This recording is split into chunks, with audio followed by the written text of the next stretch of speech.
सहनावतु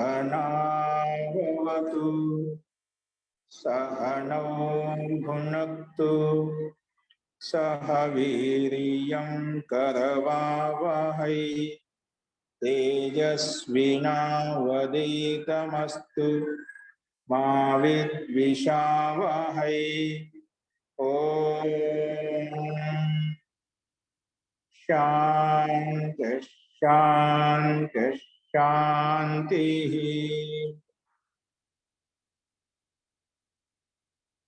सर्वेभ्यो नमः। अंदरिकी नमस्कारम अंडी। మనము సాంఖ్య దర్శన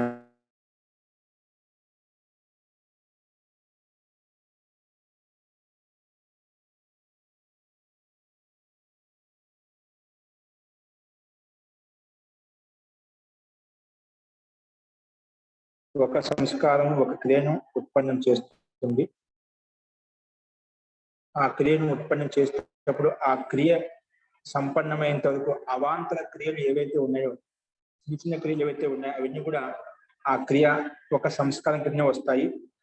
నాతో ప్రతిక్రియం సంస్కార భేదాహ అంటే ప్రతి క్రియ అక్కడ ఒక క్రియను సంపన్నం చేసుకోవడం కోసం అవాంతర క్రియలు ఏవైతే చేస్తామో వాటన్నిటికీ ప్రతి క్రియకు సంస్కారం పడదు. సంపూర్ణ క్రియకు ఒక సంస్కారం ఏర్పడుతుంది అని చెప్పుకున్నాము. అంటే ఒక సంస్కారం ఒక క్రియను ఉత్పన్నం చేస్తుంది, నిర్వర్తనం చేస్తుంది అని చెప్పి చెప్పుకున్నాము. ప్రతి క్రియకు సంస్కారం ఏర్పడదన్నమాట. ముఖ్యమైన ప్రధానమైన కర్మ ఏదైతే ఉందో, ప్రధానమైన క్రియ ఉందో ఆ క్రియను ఉత్పన్నం చేయడంలో ఏవైతే అవాంతర క్రియలు చేస్తామో ప్రతి అవాంతర క్రియకు సంస్కారం ఏర్పడదు. ముఖ్య క్రియకు సంబంధించి ఏదైతే క్రియ ఉందో అదే ఆ సంస్కారం అనేది మనకు చాపడుతుంది. అలాగా ఆ క్రియ వలన ఒక సంస్కారం అనేది అందుకే చెప్పుకున్నాము. ఏకః సంస్కార క్రియా నిర్వర్తకో క్రియను నిర్వర్తనం చేస్తుంటే ఉత్పన్నం చేస్తుంది. యావత్ క్రియా సమాప్తి అంటే ఆ క్రియ సమాప్తి వరకు, ఆ క్రియ సంపన్నం చేసేంత వరకు ఏ క్రియలు అవన్నీ కలిసి ఒక సంస్కారాన్ని ఉత్పన్నం చేస్తుంది, ఒక క్రియను ఉత్పన్నం చేస్తుంది అని చెప్పి నేను చెప్పుకున్నాము. అలాగే చెప్పిన తర్వాత ఈ భోక్తృత్వ భావన అనేది, భోక్తృత్వ భావనలో బాహ్య బుద్ధికి నియమం ఉండదు. మామూలుగా ఏదైనా భోగాలను అనుభవించాలి అంటే బాహ్య బుద్ధి యొక్క ప్రమేయం ఉండాలి. బాహ్య బుద్ధి ఇప్పుడు మనుషుల్లో ఉన్నాము, మనసులో బాహ్య బుద్ధి ప్రమేయంతో బయట చూసేటువంటి పదార్థాలు వస్తువులు ఏవైతే ఉన్నాయో బయట క్రియాకలాపాలు అంటే బాహ్య బుద్ధి మాధ్యంతో ఇంద్రియంలో మాధ్యంతో అంతఃకరణంలో దాని భోగాలను అనుభవిస్తున్నాం అంట. అట్లా కొన్ని విషయాల్లో మటుకు బాహ్య బుద్ధికి ప్రమేయం లేదు. కొన్ని శరీరాలకు బాహ్య బుద్ధి ప్రమేయం లేకుండా ఆంతరిక బుద్ధి ప్రమేయంతో భోగాలను అనుభవిస్తాయి అని చెప్పి చెప్పుకున్నాము. అవి ఏంటివంటే వృక్షాలు, గుల్మాలు, ఔషధములు, వనస్పతులు, వేరుధాలు అని చెప్పుకుని చెట్లు, వనస్పతులు ఏవైతే వృక్ష వనస్పతులు ఏవైతే ఉన్నాయో వాటికి బాహ్య బుద్ధి ప్రమేయం ఉండదు. కానీ భోగాయత్న శరీరం ఉంటుంది, భోగాన్ని మించే శరీరం ఉంటుంది. అవి పైకి కనిపించవు. మనం ఏ విధంగా అయితే మనుషుల్లో, పశువుల్లో, పక్షుల్లో అవి బాధపడేటువంటి సుఖ దుఃఖాలు మనకి ఏ విధంగా కనిపిస్తాయో అలాగే వృక్ష వనస్పతుల్లో అటువంటి సుఖ దుఃఖానుభూతి పైకి కనిపించదు. కానీ అంతర్బుద్ధ్య భోక్తృత్వం పోతే అంతర్బుద్ధి ద్వారా అంటే వృక్షాలకు ఆంతరిక భావన ద్వారా ఆంతరిక బుద్ధి ద్వారా స్వాభావిక బుద్ధి ఆ శరీరాలు కూడా ఉంటుంది. వృక్ష వనస్పతులు కూడా ఆ శరీరంలో ఆంతరిక బుద్ధి ద్వారా అవి కూడా భోగాలు అనుభవిస్తాయి, భోక్తృత్వ భావన ఉంటుంది అని చెప్పి నేను చెప్పుకున్నాము. కాబట్టి ఎలాగంటే మనం పూర్వంలో చెప్పుకున్న విధంగా భూస్మాది ఊష్మజ శరీరాలు, అండయ శరీరాలు, జరాయు శరీరాలు అని చెప్పి చెప్పుకున్నాము. అందులో మనుష్య శరీరాల్లో మటుకు బాహ్య బుద్ధి ప్రమేయం ఉంటుంది. కానీ వృక్ష వనస్పతి వాటికి మాత్రం బాహ్య బుద్ధి ప్రమేయం లేకుండా ఆంతరిక బుద్ధి ప్రమేయంలోనే భోక్తృత్వ భావన కలుగుతుంది వృక్ష వనస్పతులకు అని చెప్పి నిన్న మనం చూసామండి. అస్తు. సో ఇందులో ఇదే క్రమంలో ఇంకొక విషయం ప్రస్తావించబడుతుంది. సో చెప్పిన వాటిలో ఇంకెందుకంటే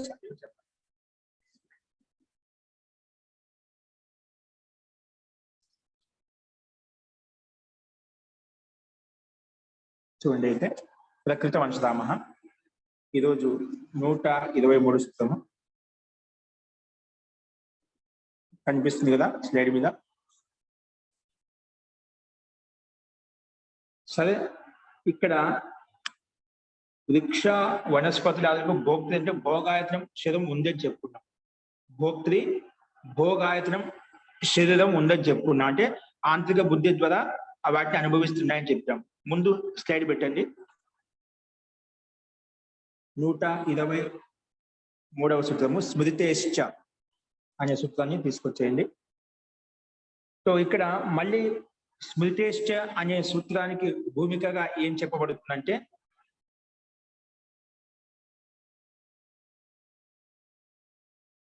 ఇప్పుడు సిద్ధాంతం చెప్పాడు బాహ్య బుద్ధి ప్రమేయం ఉండదు, ఆంతరిక ప్రమేయం ఉంటుంది. ఆంతరిక ప్రమేయం ద్వారా ఆంతరిక బుద్ధి ద్వారా భోక్తృత్వ భావన అనేది ఆ వృక్ష వనస్పతులు కూడా ఉంటుంది అని చెప్పాం.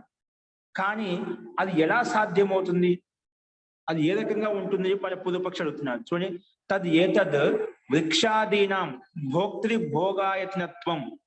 వృక్షాల్లో భోక్తృత్వ భావన, భోక్తృత్వం అంటే భోగాయత శరీరం ఏంటి ఆ వృక్షాలు వనస్పతులు అవి ఏవైతే ఉన్నాయో భిన్న మనం చెప్పుకున్నాం.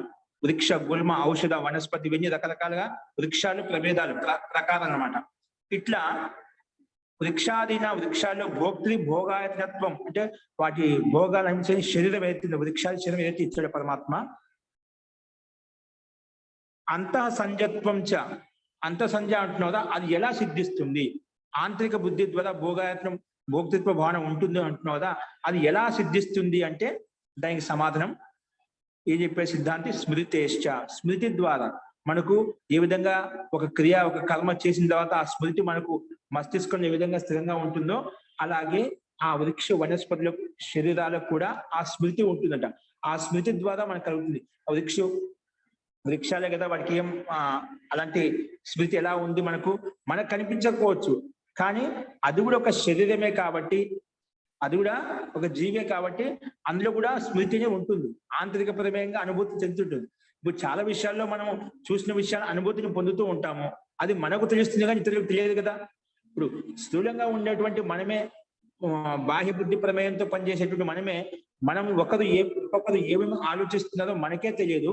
అటువంటిది వృక్షాలు వనస్పతుల్లో కలిగేటువంటి సుఖ దుఃఖానుభూతి బాధ కావచ్చు సుఖం కావచ్చు దాంట్లో ప్రమేయం అనేది ఆంతరిక ప్రమేయం భోక్తృత్వ భావన అనేది అది మనకి ఎలా తెలుస్తుంది అంటే పుదుపగా అదే అది భోక్తృ భోగాయత శరీరం ఉంది కదా.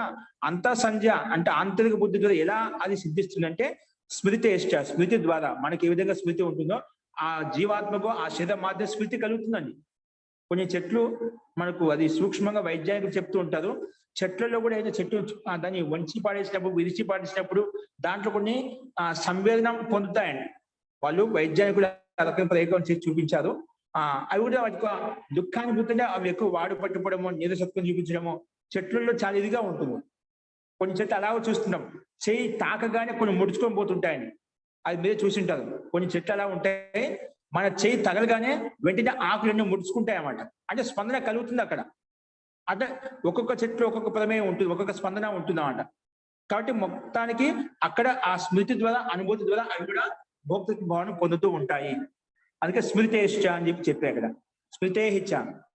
స్మృతేశ్చ సిద్ధ్యతి అంటే స్మృతి ద్వారా శృతేశ్చ ఒక వేదం ద్వారా వేద శబ్ద ప్రమాణం ద్వారా మనకు సిద్ధిస్తుందన్నమాట. అక్కడ భోక్తృత్వ భావన వృక్ష వనస్పతుల్లో కూడా ఉంటుంది. ఒక స్మృతి ద్వారా తెలుస్తుంది, ఒకటి శృతి ద్వారా అంటే వేదం ద్వారా తెలుస్తుంది. చకారం చేత శృతి అంటే వేదం కూడా తీసుకోబడింది ఇక్కడ. కాబట్టి స్మృతేశ్చ సిద్ధ్యతి. శృతి తావత్ అని అందులో శృతి యొక్క ప్రమాణం ఏంటి, వేదం యొక్క ప్రమాణాన్ని చూపిస్తున్నాడు. సూర్యం చక్షుర్గచ్చతు. సూర్యుడిలో చక్షు ఆ సూర్యలోకానికి చక్షు నేత్రం వెళ్తాయంట. సూర్యం చక్షుర్గచ్చతు. వాతాత్మ దివం చ గచ్చ పృథివీంచ ధర్మణ. వాతాత్మ దివం చ గచ్చ పృథివీంచ ధర్మణ. ఆపోవా గచ్చ యది తత్రతే హితమోషధీషు ప్రతిష్టా శరీరై. ఇది ఋగ్వేదం యొక్క మంత్రం ఇచ్చామట. సూర్యం చక్షుర్గచ్చతో వాతాత్మ దివం చ గచ్చ పృథివీం చ ధర్మణ. అపోవా గచ్చ యది తత్రతే హితమోషధీషు ప్రతిష్ఠ శరీరైహి. ఈ ఋగ్వేదం యొక్క మంత్రం. అంటే స్మృతి ద్వారా శృతి ద్వారా కూడా ఈ భోక్తృత్వ భోగాధిశయం అనేది అంతఃసంధ్య ప్రమేయం ఉంటుంది అని చెప్పడంలో ఇది ప్రామాణికంగా చూపించదన్నమాట. అయితే దీని యొక్క తాత్పర్యం ఏంటంటే, అభిప్రాయం ఏంటంటే, ఈ సూర్యలోకానికి అంటే సూర్యలోకం అంటే ప్రకాశముక్తమైంది కదా, సూర్యంలోకి నేత్రాలు వెళ్తాయంట. వాత అంటే వాయుభూతంలోకి ఆత్మ, ఇంకా ద్విలోకానికి పృథ్వీలోకానికి స్వకర్మ, మనం చేసే కర్మలు ఏవైతే ఉన్నాయో, అలాగే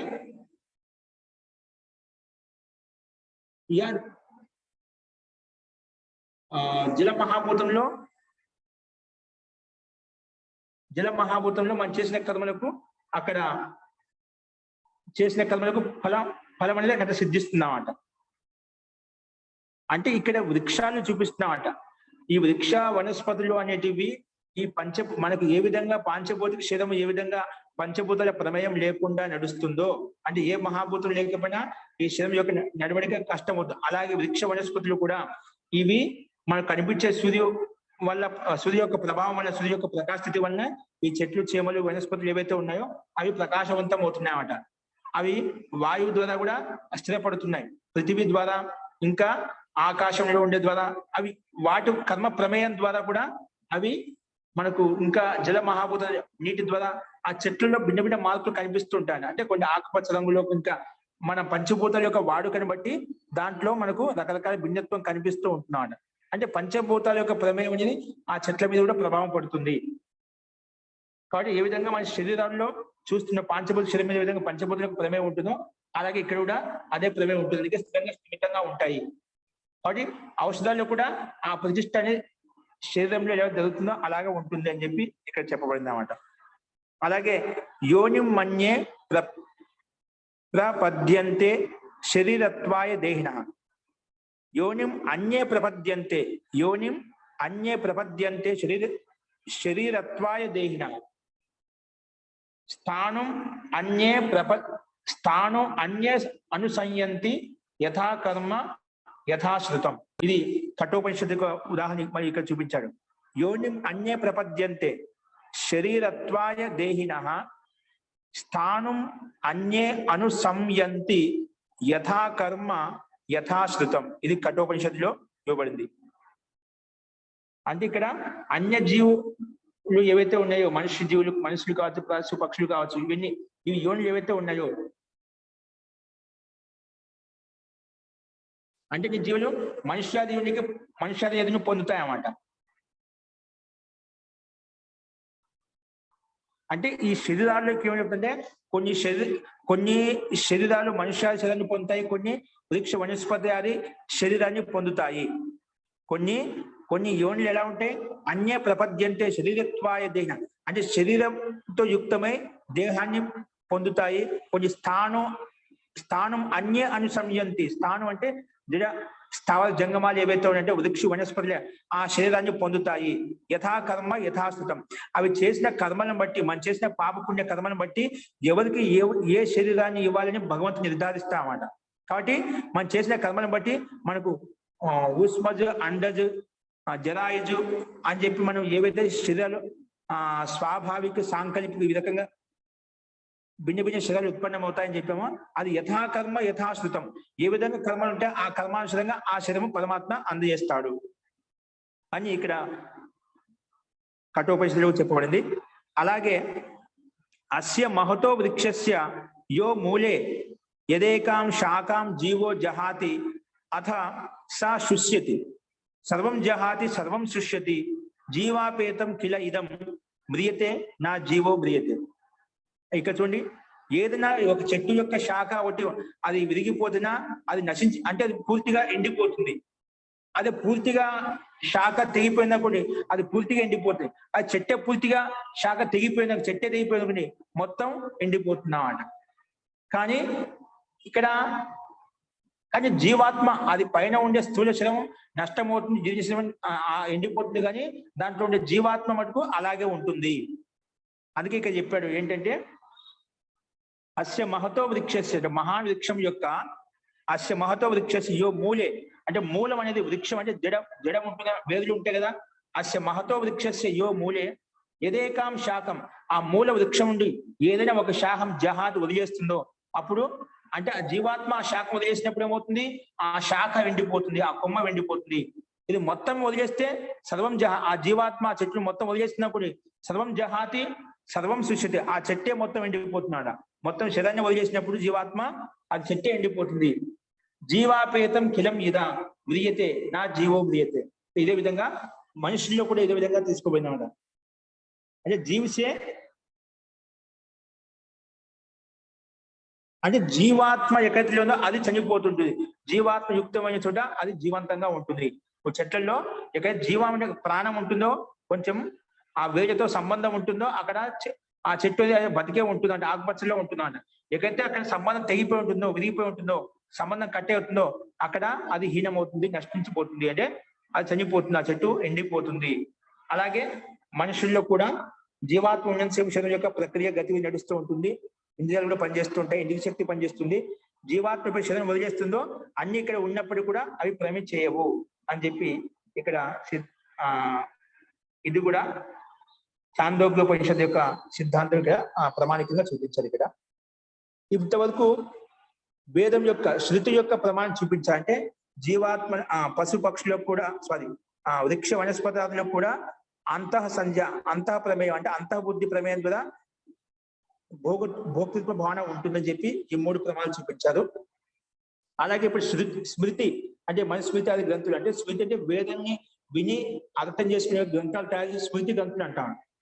వేదాలను చదివి అర్థం చేసుకున్న తర్వాత ఏవైతే ఉపదేశిస్తారో ఉపదేశించినప్పుడు అది స్మరణం చేస్తూ మనసులో పెట్టుకొని అది దాన్ని అర్థం చేసుకుని అది మళ్ళా ఎవరికైతే బోధిస్తారో వాటిని స్మృతి గ్రంథులు, అంటే స్మృతి ద్వారా విని స్మరణం చేసి స్మరణం ద్వారా చేసిన గ్రంథాన్ని స్మృతి గ్రంథులు అంటాం.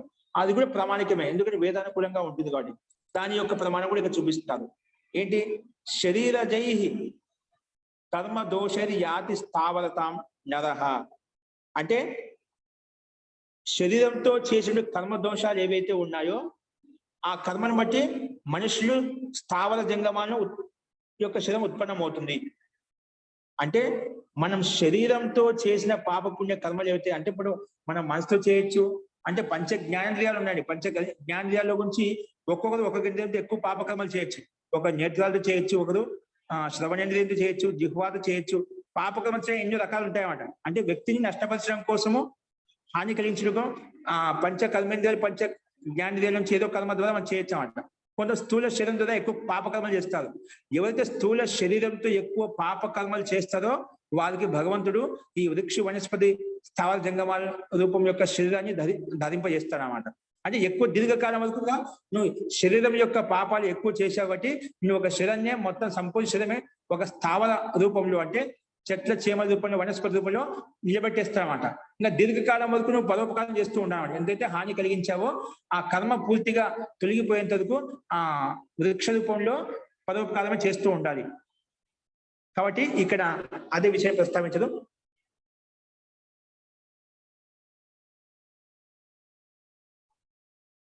శరీరజై కర్మ దోషరి యాతి స్థావరతాం నరః, అంటే మన శరీరం ద్వారా కర్మ దోషాది ఏవైతే చేశామో వాటి ద్వారా నరుడు అంటే మనిషి స్థావరతాం యాతి, అంటే స్థావరం అంటే చెట్లు వనస్పతులు అది శరీరాన్ని పొందుతాడు. అంటే మనం చేసిన కర్మను బట్టే ఉంటుంది. ఆ పైన కూడా చెప్పుకున్నాడు, జీవాత్మ ఎటువంటి కర్మలు చేస్తే ఆ కర్మానుసారంగా ఎవరు ఏ కర్మల ద్వారా ఎక్కువ పాప చేస్తే నిజంగా మనకు సంసారంలో కుంటి వాళ్ళు, గుడ్డి వాళ్ళు, అంటే పిచ్చి వాళ్ళు, రకరకాల మనుషులు ఉన్నారండి. అంటే వాళ్ళు చేసిన కర్మను బట్టి ఒక్కొరికి ఒక అంగవైకల్యం ఉంటుంది, ఒక్కొరికి ఒక హీనత్వం మనకు దీనత్వం కనిపిస్తుంది అన్నమాట. అది ఏదైనా కావచ్చు. అది చేసిన కర్మలను బట్టి వాళ్ళు ఏ కర్మలు ఎక్కువగా చేసిన దాన్ని బట్టి శరీరం కూడా పరమాత్మ అదే విధంగా అందజేస్తారన్నమాట. శరీరం కూడా పరమాత్మ అదే అందజేస్తారన్నమాట. అదే విషయం ఇక్కడ స్మృతి గ్రంథంలో అంటే మనుస్మృతిలో చెప్పబడింది. అలాగే సూత్రే స్మృతి నిర్దేశస్య ప్రాధాన్యం శృతేశ్చ ఇది అనేన ఇది ఏతేన సూత్రేణ అపి భవితవ్యం ఆసీత్. అంటే ఈ సూత్రం ద్వారా కూడా ఆ సూత్రంలో మనుస్మృతిలో చెప్పినటువంటి సూత్రం ప్రకారం కూడా దాని యొక్క ప్రధాన నిర్దేశం ఏంటంటే ఈ రకంగా సూత్రం ఉండాలి. అంటే పైన నా బాహ్య బుద్ధి నియమ వృక్ష గుల్మ ఔషధి ఆ విషయాన్ని తీసుకొని చెప్తున్నాడు. శృతేశ్చ ఐసా సూత్రం ఉండాల్సింది, కానీ ఇక్కడ నా బాహ్య బుద్ధి నియమ. ఈ రకంగా కథనము ప్రధానాంశాన్ని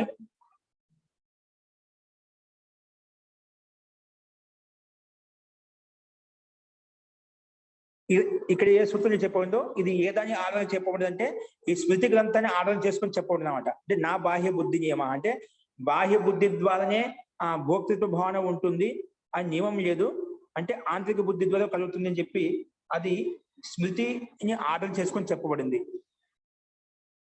అంటే ఈ స్మృతి మనుస్మృతి వచనాన్ని ఆధారం చేసుకొని చెప్పబడింది. సూత్రే స్మృతి నిర్దేశస్య, స్మృతి యొక్క నిర్దేశ ప్రాధాన్యం అంటే శృతేశ్చ ఇది ఏతేన సూత్రేణ భవితవ్యం ఆసిత్, అంటే ఇది మనుస్మృతి సూత్రం ద్వారా కాకుండా శృతి వేదం యొక్క వచనం ద్వారా చెప్పి ఉంటే బాగుండేది. అంటే మనుస్మృతి కాకుండా స్మృతి గ్రంథం కాకుండా వేదం యొక్క ప్రమాణం చూపించి ఉంటేనా అది యుక్తిపూర్వకంగా ఉండే ప్రామాణికంగా ఉండేది అని ఇక్కడ బ్రహ్మమునిజీ ఇక్కడ దీన్ని నిర్దేశిస్తున్నామట. స్మృతి నిర్దేశస్య ప్రాధాన్యం శృతేశ్చ అంటే మనుస్మృతి యొక్క ప్రామాణ్యం అనేది ప్రాధాన్యత అనేది శృతేశ్చ శృతి అంటే వేదము ద్వారా ఇది ఏదైనా సూత్రైన భవితవ్యం ఆసింది, ఆ శృతి ప్రమాణంలో ఉండించినా చాలా బాగుండేది.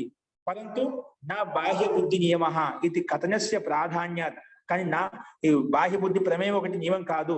ఈ కథనం చేత ఈ ప్రధానమైన కథనం చేత స్మృతి కథన ప్రాధాన్యం అత్ర యతస్తత్ర వృక్షాదీనాం అంతర్బుద్ధిత్వం స్పష్టం విహితం. కానీ ఇక్కడ సూత్రంలో ఇలా మహర్షి యొక్క సూత్రం ఈ రకంగా ఇవ్వబడింది కాబట్టి ఆ స్మృతి గ్రంథం యొక్క కూడా ప్రామాణికం వచ్చేసిందన్నమాట, దానికి ప్రామాణికత చెప్పబడుతుందన్నమాట. కాబట్టి శృతి చెప్పింటే బాగుండు, కానీ ఈ వచనం ద్వారా మనకు స్మృతి కథనం కూడా ప్రాధాన్యత అనేది చెప్పబడుతుందన్నమాట. ఏం చెప్పబడింది? యతస్తత్ర వృక్షాదీనాం అంతర్బుద్ధిత్వం స్పష్టం విహితం. కానీ వృక్ష వనస్పతి ఆదులకు కూడా బాహ్య బుద్ధి ప్రమేయం లేకుండా ఏ విధంగా మనుషులకు పశు పక్షులకు బాహ్య బుద్ధి ప్రమేయం ఉంటుందండి, ఆ బాహ్య బుద్ధి ప్రమేయంగా అవి ఆత్మరక్షణ చేసుకుంటూ ఉంటాయన్నమాట. అలాగే ఈ వృక్ష వనస్పతులకు బాహ్య బుద్ధి ప్రమేయం అంటూ ఏం ఉండాలని నియమం లేదు, బట్ ఆంతరిక ప్రమేయం ద్వారా ఉంటుంది అని చెప్పి ఇక స్పష్టమైంది అనమాట. అందుకే వృక్షాది అంతః బుద్ధి స్పష్టం విహితం, అంతర్బుద్ధి అనేది ఉంటుందని చెప్పి స్పష్టంగా మనకు ఇక్కడ ఈ ప్రమాణం ద్వారా చెప్పబడింది. అందుకే అంతః సంజ భవంతి ఏతే సుఖ దుఃఖ సమన్వితాః, అంతః సంజ భవంతి ఏతే సుఖ దుఃఖ సమన్వితాః అని ఈ మనుస్మృతి యొక్క శ్లోకం మళ్ళీ ఇక్కడ చెప్పబడింది. కాబట్టి వీటికి కూడా వృక్ష వనస్పతి గుల్మ ఔషధాలు కూడా అంతః సంజ ప్రమేయం ఉంటుంది. అంతః సంజ ప్రమేయం ద్వారా వాటి సుఖ దుఃఖానుభూతిని భోగాలను అనుభవిస్తూ ఉంటాయని చెప్పి మనకి ఈ సూత్రం ద్వారా స్మృతి గ్రంథం ద్వారా శృతి ద్వారా కూడా మనకు స్పష్టమవుతుందండి. అస్తు ఇలా చెప్పిన తర్వాత సరే భోగాలు అనేది వృక్ష వనస్పతిలో కూడా ఆంతరిక సంధ్య ద్వారా అనుభూతిని పొందుతూ ఉంటాయి. ఇవి మనం శృతి స్మృతి గ్రంథం ద్వారా ప్రమాణం చూశాము. ఇలా చెప్పిన తర్వాత వృక్షాల్లో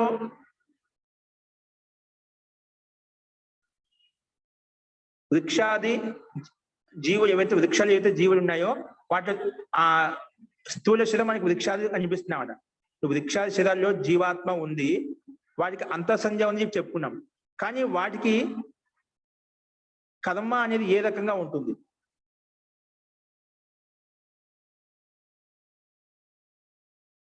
ఇప్పుడు అంతఃసంధ్య ఉంటుందని చెప్పే బాగానే ఉంది. వృక్ష వనస్పతుల్లో ఆంతరిక బుద్ధి ద్వారా భోక్తృత్వ భావన ఉంటుంది, కానీ ఆ భోక్తృత్వ భావన ఉంటుంది బాగానే ఉంది, కానీ మళ్ళీ కర్మల ద్వారా కర్మ చేస్తే కదా మనకి గతి అనే ఉంటుంది. ఏదో కర్మ చేయాలి. ఇట్లా ఏ విధంగా పశువు పక్షులు మనుషులు క్రియ మనం చెప్పిన భిన్నమైన శరీరంతో యుక్తమైన ప్రాణులన్నీ కూడా ఏదో కర్మ చేస్తున్నాయి. కానీ అంతఃసంధ్య ప్రమేయంతో ఈ వృక్ష వనస్పతులు గుల్మాలన్నీ కూడా ఎలా కర్మ చేస్తాయి? కర్మలు ఏ విధంగా చేస్తాయి అదే ఇక్కడ చెప్పాడు. చూడండి 124 సూత్రం గుంక వృక్షాదయో జీవానాం దేహ తత్వచ తే అంతఃసంధ్య. వృక్షాది వనస్పతులు ఏవైతే ఉన్నాయో వాటికి జీవానాం వాటి జీవుల యొక్క దేహం ఏదైతే ఉంది వృక్షాది అని చెప్తున్నాం కదా, దేహ తత్రచ అక్కడ తే అంతఃసంధ్య, అవి అంతఃసంధ్య ప్రేమంతో అంతఃబుద్ధితో పనిచేస్తున్నాయి, అనుభూతిని పొందుతున్న భోగాలను అనుభవిస్తున్నాయి. తే అంతఃసంధ్య పునః తై కథం కర్మాని అనుష్ఠాతవ్యాన్ని, అవి కర్మలు ఏ రకంగా చేస్తాయి, అవి కర్మలు ఏ విధంగా అనుష్ఠానం చేస్తాయి, కర్మాణి తు బహి సంజయ సంపద్యంతే. కర్మలు మనం బహి సంజయ ద్వారా బాహ్య బుద్ధి ప్రమేయంతో చేస్తామట. కానీ ఆ వృక్ష వనస్పతులు కర్మానుష్ఠాన్ని ఏ రకంగా చేస్తాయి? ఎందుకంటే కర్మాని బహి సంజయ సంపద్యతే, బయటి సంజయ ద్వారా, బయటి ప్రమేయం ద్వారా, బయటి బాహ్య బుద్ధి ద్వారా చేస్తామట. ఇది ఆకాంక్షం ఉచ్యతే. సో ఈ వృక్షాది వనస్పతులు ఏవైతే ఉన్నాయో ఈ కర్మ, ముఖ్యంగా ప్రశ్న ఏంటి పూర్వపక్షి యొక్క, ప్రశ్నకర్త యొక్క, ఇవి కర్మ ఎలా చేస్తాయి, భోగాలు ఎలా అనిపిస్తాయి? భోగాలు అంటే అంత సంజయ ద్వారా పనిచేస్తాయి, కానీ కర్మలు కూడా కర్మ చేస్తూనే భోగాలు అనిపిస్తున్నామట. జీవాత్మలు ఏవైతే ఉన్నాయో, పశు పక్షులు మనుషులు యోని ఏవైతే ఉన్నాయో బాహ్య కర్మలు చేస్తున్నాయి కాబట్టి ఆ సుఖ దుఃఖానుభూతి పొందుతూ ఉన్నాయి. కానీ అంత సంజయ ప్రమేయించడం కర్మలు ఎలా చేయగలుగుతాయి, ఎలా అనుభవించగలుగుతాయి, ఎలా అనుభూతి పొందగలుగుతాయి అని పూర్వపక్షి మళ్ళీ జిజ్ఞాస వేసినప్పుడు దానికి సిద్ధాంత సమానం చెప్తున్నాడు. నా దేహమాత్రత కర్మాధికారిత్వం వైశిష్ట్య శృతే.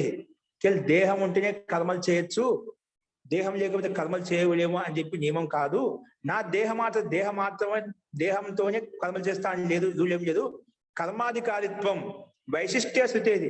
వాటి కర్మాధికారిత్వం బట్టి ఒక విశిష్టమైన స్థితి ఉంటుంది, విశిష్టమైన వ్యవస్థ అనేది పరమాత్మ చేయబడింది అన్నమాట. అందుకే వైశిష్ట్య శృతి, శృతి వాటికి ఒక వైశిష్టం చెప్పబడింది అన్నమాట.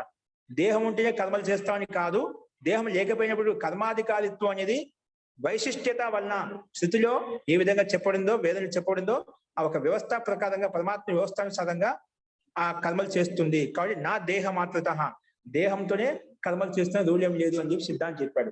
అది ఏ రకంగా అంటే చూడండి, దేహమాత్రత కర్మాధికారిత్వం నా, దేహమాత్రం చేతనే కర్మాధికారం ఉంటుంది అనేది నియమం కాదు. ఎందుకు చూడండి, దేహమాత్రత ఏవ కర్మాధికారిత్వం అంటే కర్మ అనుష్ఠాయిత్వం. కర్మ అనుష్ఠాయిత్వం అంటే కర్మ విధానం నాస్తి. దేహం ఉంటే కర్మ చేస్తాము, లేకపోతే కర్మలు చేయలేమని చెప్పి అలాంటి కర్మ విధానం లేదు. యతః ఎందుకంటే వైశిష్ట్య శృతే, విశిష్టత్వం శ్రవణాత్, వాటి యొక్క విశిష్టత అనేది చెప్పబడింది కాబట్టి, శ్రవణం చేయబడింది కాబట్టి. నాహి సర్వ ప్రాణినాం కర్మ విధాయిక శృతి అస్తి. సమస్త ప్రాణులు ఏవైతే భూమి మీద ఉన్నాయో అన్ని ప్రాణులు కర్మ ద్వారా బాహ్య బుద్ధి ప్రమేయం ద్వారా కర్మలు చేస్తాను, రూల్యం లేదు, నియమం లేదు. అందుకే నాహి సర్వ ప్రాణం కర్మ విధాయక శృతి అస్తి. అన్ని కర్మలు చేయని రూల్యం లేదండి. అన్ని కర్మలు చేయని రూల్యం అంటే కొన్ని భోగాలను మాత్రం అనుభవిస్తాడు కర్మలు చేయప్పుడు. కర్మ అంటే నూతన కర్మ, కొత్త కర్మ. ఇప్పుడు మనం చేసిన కర్మ పాపాలకు దుఃఖాన్ని అనుభవిస్తున్నాము, చేసిన పుణ్య సుఖానుభూతిని పొందుతున్నాం. మళ్ళీ కొత్త కర్మలు చేసుకోవడానికి అవకాశం ఇచ్చాడు పరమాత్మ మనకు. నువ్వు ఇంకా మంచి పని చేసి పుణ్యకర్మాన్ని పెంచుకోవచ్చు, పాపం చేసావా పాప కర్మాశని పెంచుకోవచ్చు. అంటే మన ఉభయ కర్మలు చేయగలుగుతాం. కానీ కొన్ని శరీరాలు కేవలం భోగాలను మాత్రం అనుభవించడం కోసం పరమాత్మ శరీరం ఇచ్చాడు. అలాగే ఈ వృక్షాలు కూడా కేవలం భోగాయత శరీరాలు, కేవలం భోగాలను మాత్రం అనుభవిస్తాయి, కానీ చేసిన పాపాలను అనుభవిస్తాయి, కానీ కర్మలను అనుభవిస్తాయి, కానీ వాటికి కొత్త కర్మలు చేయడానికి అవకాశం లేదు. కొత్త కర్మలు చేయడానికి అవకాశం కేవలం మనుషులకు మాత్రం ఇచ్చాడు.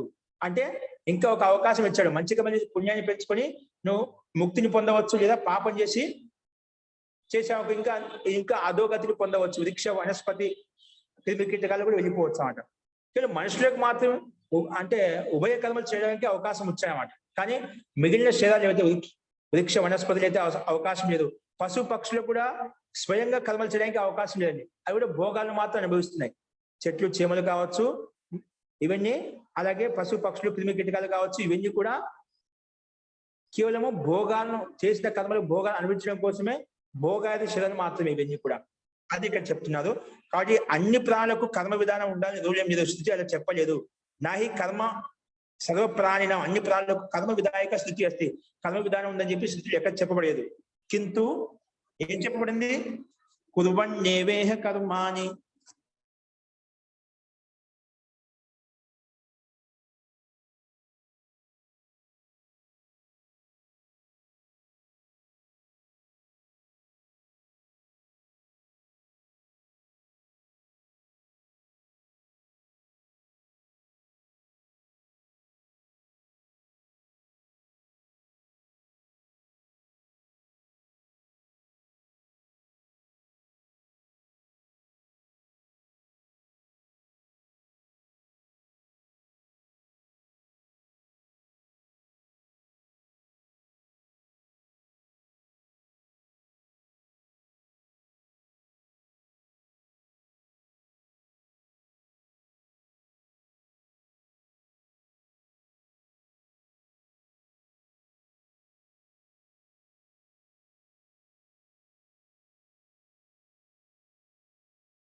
కుర్వణ్యేవేహ కర్మాణి జిజీవిషేత్ శతం సమం కుర్వణ్యేవేహ కర్మాణి జిజీవిషేత్ శతం సమాహ ఏవం త్వయి నాణ్యతేతోస్తి నా కర్మ లిప్యతే నదే. కాబట్టి మనము కర్మ 100 సంవత్సరాలు కర్మలు చేస్తూనే ఉండాలి. అన్య వేరే మార్గం అంటే ఏది లేదు. అలా చేస్తూ ఉంటే నా కర్మ లిప్యతే. నదుల్లో అంటే మనిషిలో కర్మబంధం అనేది ఉండదు అన్నమాట. కర్మబంధనే ఉండదు, కర్మలు చేస్తూనే ఉండాలి. ఆ కర్మను బట్టి మనకు వాటిలో లిప్తం కావన్నమాట. కాబట్టి ప్రతి జీవాత్మ కూడా కర్మలు చేసుకుంటూ ఉండాలని చెప్పి ఇక్కడ చెప్పబడింది అన్నమాట.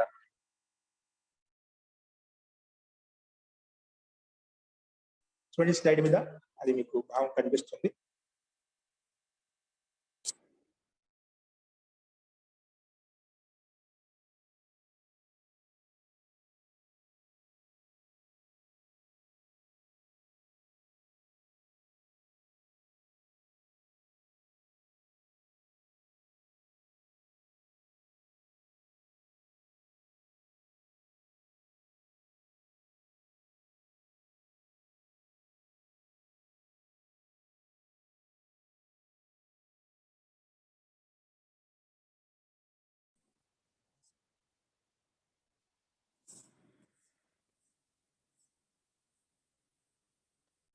చూడండి పైన ఏవం త్వయి కుర్వణ్యేవేహ కర్మాణి జిజీవిషేత్ శతం సమాహ ఏవం త్వయి నాణ్యతేతోస్తి నా కర్మ లిప్యతే నదే అని యజుర్వేదం యొక్క మంత్రం. ఇది 40 అధ్యాయంలో ఉండే మంత్రం చెప్పుకున్నాం. అలాగే పక్కన నరస్య అంటే మనుష్యస్య అంటే కర్మ విధాయక శృతి అస్తి. అంటే మనిషికి కర్మ విధాయక శృతి అని ఉంది. మనిషికి అంటే మనుషులకు కర్మ విధాయక శృతి అస్తి. తస్మా నా దోష. అందుకే ఆ మనుషుల విషయంలో దోషం లేదు. కానీ వృక్షాదీనాం అంతా సంజత్వా, ఎందుకంటే మనుషులకు బాహ్య బుద్ధి ప్రమేయం ఉంటుంది. కానీ అందుకే అక్కడ కర్మ విధాయక శృతి అయితే ఉంది. కానీ వృక్ష వనస్పతిలో కూడా కర్మ విధాయకం ఉంటుంది. కర్మ చేయాలని అక్కడ శృతి చెప్పలేదు అన్నమాట. అందుకే వృక్షాదీనాం అంతః సంజత్వాత్, వృక్ష వనస్పతులకు అవి అంతఃసంజ ప్రమేయం ఉంటుంది. కాబట్టి కర్మ అభావే, అక్కడ కర్మ లేదంట. ఆ కర్మలు చేయాల్సిన అవసరం లేదు. అంటే కొత్త కర్మలు ఏం చేయలేదు, పుణ్యకర్మలు ఏం చేయలేదు. చేసిన కర్మలు ఏవైతే ఉన్న పాప కర్మలకు మాత్రం వాటికి భోగాన్ని అనుభవిస్తుంటావు, శిక్షణ మాత్రం అనుభవిస్తుంటావు. ఒక మాట చెప్పాలంటే అక్కడ వేరే కర్మలు చేయడానికి అవకాశం లేదు. కేవలం మనుషులకు మాత్రమే ఈ అవకాశం ఉంటుంటుంది. మన ఎదురులో కొత్తగా చూస్తుంటామండి, చాలా మంది డబ్బు ఉన్న వాళ్ళు, పలుకుబడి ఉన్న వాళ్ళు తప్పులు చేసి కూడా బయట వాళ్ళు ఏం చేస్తుంటారు, జైలుకి వెళ్లకుండా బయట మీద బయటకు వచ్చేసి వేరే కర్మలు చేస్తూ ఉంటారు అన్నమాట. కొంతమంది సామాన్యంగా ఉండే వాళ్ళు, ఆ కర్మలు లేని వాళ్ళు ఏమొస్తుంటారు, వాళ్ళు కేవలం జైల్లో ఉండి వాళ్ళు మొత్తం ఆ శిక్షణ అనుభవించి కానీ బయటకు రాదనమాట. అలాగే ఇక్కడ కూడా మనం చూసుకోవచ్చు. అందుకే వృక్షాదినం అంతఃసంజత్వ కర్మాభావే, అక్కడ కర్మ చేయడానికి అవసరం. అంటే పూర్వపక్షం అడిగాడు, అంతఃసంజ ఉంది కదా వృక్షాలకు వనస్పతులకు, అవి కర్మ ఎలా చేస్తాయి, కర్మ చేస్తున్నది మనకి ఏదో ఒకటి కర్మ భావన ఉండదు అని చెప్పి అడిగినప్పుడు, అవి కర్మలు చేయాలని చెప్పి నియమం ఏమి లేదు. అవి ఎందుకంటే భోగాలను అనుభవించడం కోసం పరమాత్మ ఈ శరీరాన్ని అందించాడు. అందుకే కర్మ అభావ. నాహి వృక్షాదిషు కర్మ అపేక్ష, వృక్షాలు కర్మ చేయాలని అపేక్ష లేదు. తేతు భోగ దేహాహ ఏవ, అయితే భోగ దేహాలు మాత్రం, భోగ శరీరాలు మాత్రమే, భోగాలను అనుభవించడం కోసమే ఈ శరీరం యొక్క రచన జరిగింది. నిజంగా భోగాలు అనుభవించాలి కాబట్టి పరమాత్మ భిన్న రకాల శరీరాన్ని ఉత్పత్తి చేశామంట. ఇవన్నీ భోగ దేహాలు. వృక్ష వనస్పతి గుల్మ ఔషధాలు ఏవైతే ఉన్నాయో, చిన్న చెట్లు చేమలుగా అనుకుంటాం, దాంట్లో ప్రాణం కనిపించలేదు అనుకుంటున్నాం. కానీ అవి ఒక భోగ దేహం, భోగాలను అనుభవించడం కోసం మాత్రమే పరమాత్మ అలాంటి శరీరాన్ని అందజేశాడు.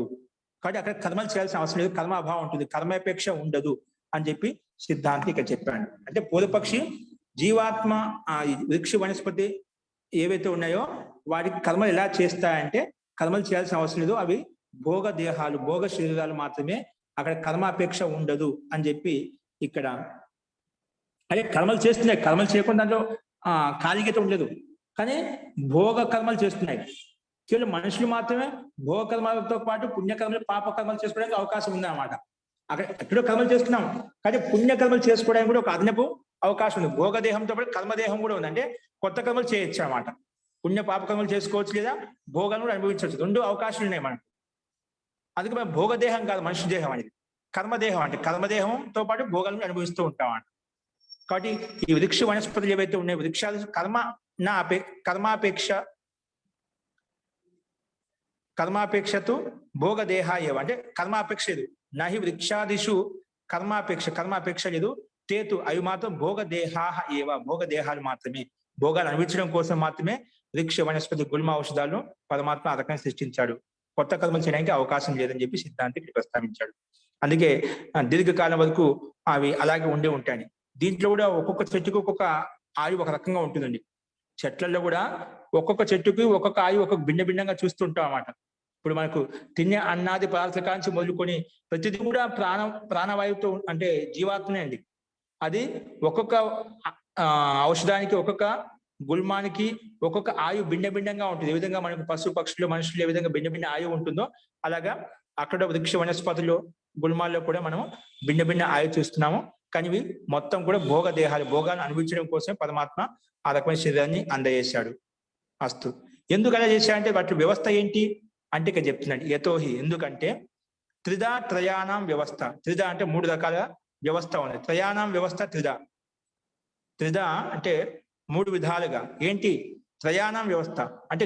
అంటే ఇక చూద్దాం ఏంటి అవి. అంటే ఏ దేహాలు ఉన్నాయి, ఇప్పుడు భిన్న దేహాలు ఉన్నాయి కదా. జరాయుజు, అండజు, ఊష్మజు అని సాంకల్పిక, సాంసిద్ధిక అని చెప్పి 6 రకాల శరీరాలు చెప్పుకున్నామట. వాటిలో ఏ దేహాలు, ఏ శరీరాలు ఏ భోగయోనికి అంతర్గతంలో వస్తాయో, కర్మయోనికి అంతర్గతంలో వస్తాయి. ఇక్కడ వ్యవస్థ చూపించామట. 3 విధాలుగా త్రయాణం వ్యవస్థ, 3 వ్యవస్థ అని ఉంటుంది. ఏంటిది? కర్మదేహ, భోగదేహ, ఉభయదేహ. ఇక చూడు 3 రకాల దేహాలు ఉన్నాయి శరీరాలలో. కర్మదేహాలు, కర్మలు చేసే దేహాలు ఉన్నాయి. భోగదేహాలు, కేవలం భోగాలు అనుభవించే దేహాలు ఉన్నాయి. కొన్ని ఉభయ దేహ అంటే కర్మలు చేస్తూ ఉంటాయి, భోగాలను అనుభవిస్తూ ఉంటాయి, 2 చేస్తూ ఉంటాయి. అందుకే ఉభయ దేహ. కొన్ని కర్మలు మాత్రమే చేస్తాయి, కొన్ని భోగాలు మాత్రమే అనుభవిస్తాయి, కొన్ని ఏమో ఉభయం కర్మలు భోగాలు 2 అనుభవిస్తాయి. అవి ఏంటో చూడండి. అందుకే త్రయాణం వ్యవస్థ, 3 రకాల వ్యవస్థ ఉంది. కర్మదేహ అంటే కర్మదేహ శరీరాలు, ఉపభోగ దేహ, కర్మదేహ ఉపభోగాలు అనుభవించే దేహాలు, ఇంకా ఉభయ దేహాలు. కొంతమంది పుణ్యాత్ములు బాగా కర్మలు చేసామనుకోండి, వాళ్ళు భోగాలను అనుభవిస్తుంటారు. అంటే సుఖ పుణ్య ఫలాన్ని అనుభవిస్తుంటారు. అంటే భోగాలు మాత్రం అనుభవిస్తారు, దుఃఖాలు ఎక్కువ ఏమి ఉండవు, వాళ్ళకు పెద్దగా అనిపించమాట. అందుకే భోగాలు మాత్రం అనుభవిస్తూ పోతుంటారన్నమాట, దుఃఖాలు చేసి మాత్రం కూడా ఉండవట. అందుకే ఉపభోగ దేహాలని చెప్పామట. కొన్ని ఉభయ దేహాలు, 2 దుఃఖాలు అనిపిస్తుంటాయి, కొత్త కర్మలు చేస్తూ ఉంటాయన్నమాట. ఆ ఉభయ దేహాలు. ఓన్లీ కొన్ని కర్మదేహాలు, కర్మలు మాత్రం చేస్తూ ఉంటాయి. అవన్నీ చూద్దాం. త్రిదా వ్యవస్థ, 3 రకాల వ్యవస్థ ఉంది. 3 ప్రకారాహ వ్యవస్థ దేహ విషయంలో, ఈ శరీరం యొక్క విషయంలో 3 రకాల వ్యవస్థ ఉందంట. సాచ ఇత్తం, అది ఈ రకంగా, అది ఈ ప్రకారంగా. ఏంటది? యత్ త్రయాణం కర్మదేహ, ఉపభోగదేహ, ఉభయదేహ. అంటే సాంకల్పిక శరీరవతాం, అంటే సంకల్పం ద్వారా పరమాత్మ సృష్టికి ప్రారంభంలో సంకల్పం చేత 4 ఋషులను ఉత్పన్నం చేశాడు. తర్వాత ఆ అమైతుని సృష్టి చేశాని చెప్పాం కదా. అంటే అమైతుని సృష్టి, సంయోగం లేకుండా అమైతుని సృష్టి అంటే పృథ్వీ ద్వారా యువతులు ఉత్పన్నమయ్యారు, భూమి నుంచి ఉత్పన్నమయ్యారు. భూమి విస్ఫోటం కావడం వల్ల, ప్రస్ఫుటించడం వల్ల అంతా యువతులు ఉత్పన్నమయ్యారు. ఆ రకంగా అమైతుని సృష్టి ఉత్పన్నమైంది. అక్కడి నుంచి మనకు సంయోగ వ్యవస్థ ద్వారా ఈ సృష్టి బ్రహ్మాండం ఈ రకంగా నడుస్తుంది అన్నమాట. కాబట్టి సాంకల్పిక శరీరవతం, సంకల్పం చేత, అంటే పరమాత్మ ప్రారంభంలో 4 ఋషులు సంకల్పం ద్వారా ఋషులను తయారు చేసి 4 వేదాలను అందజేశారని చెప్పి, అగ్ని ఋషి, వాయు ఋషి, అంగిర, ఆదిత్య అని చెప్పి వారిని సాంకల్పిక శరీరాలు చెప్తామంట.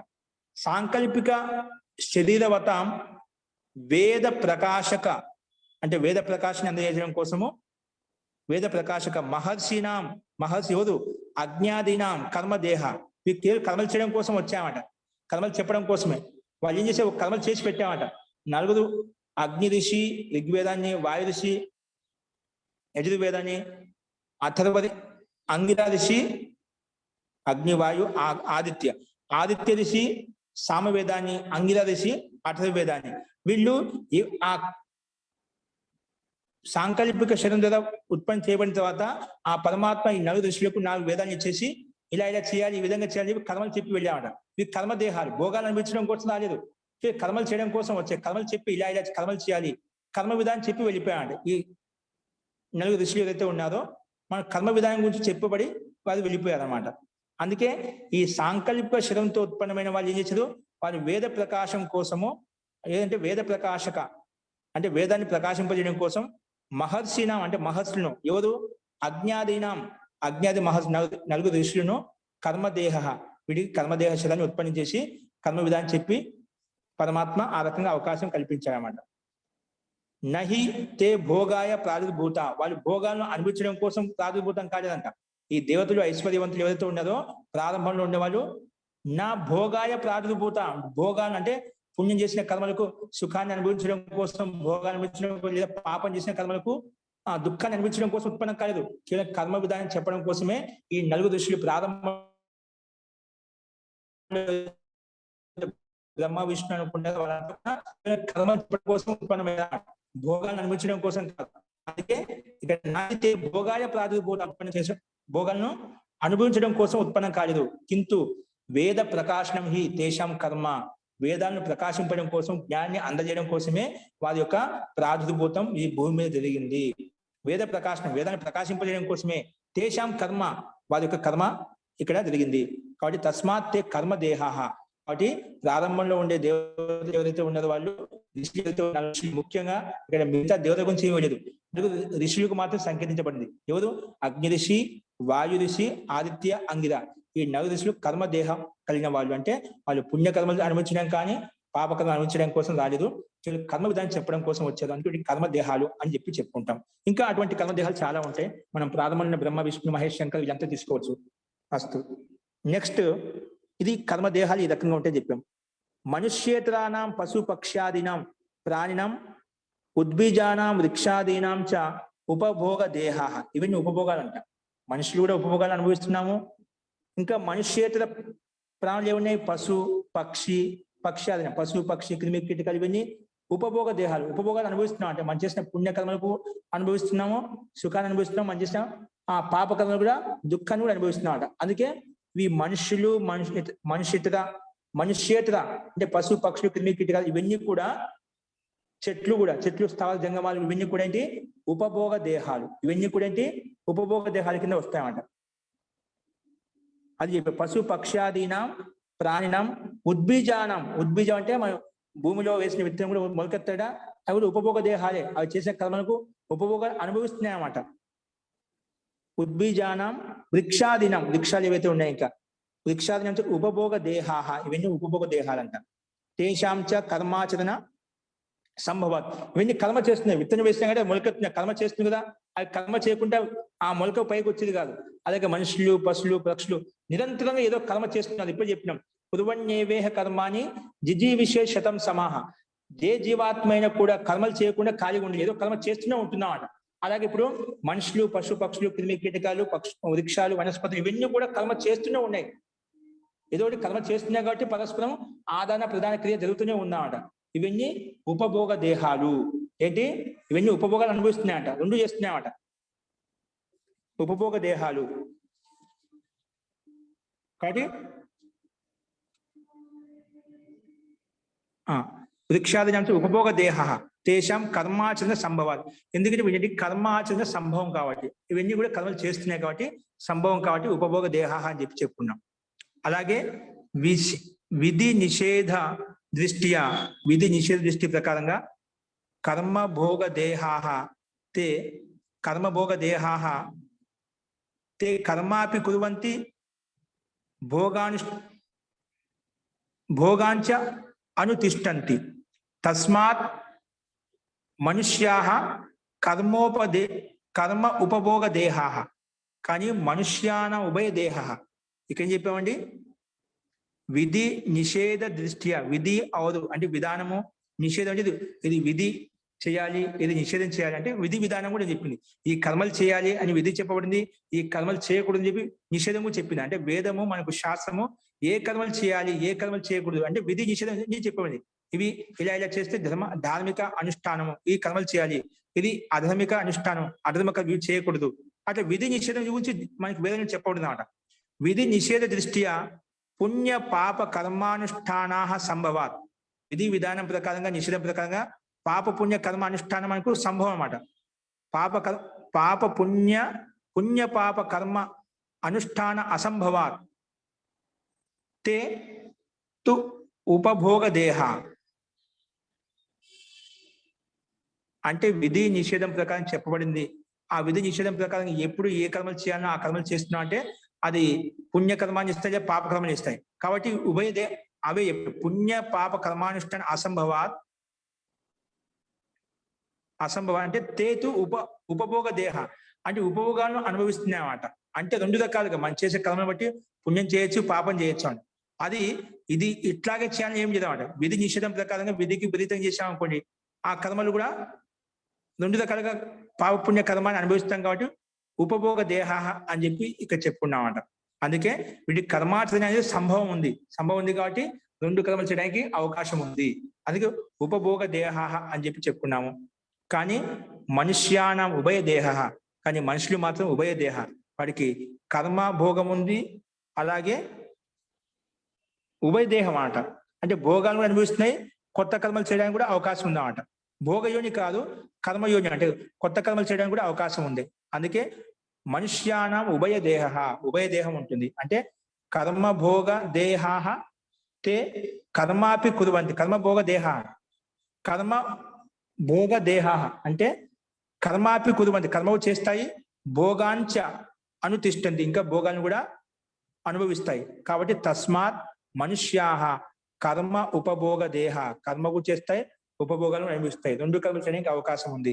ఈ రకంగా మూడు రకాల శరీరాలు మనకు మూడు రకాల ప్రయాణ వ్యవస్థ అని కనిపించింది. కర్మదేహాలు, ఉపభోగ దేహాలు, ఉభయ దేహాలు మనుషులకు మాత్రమే ఉంటుంది.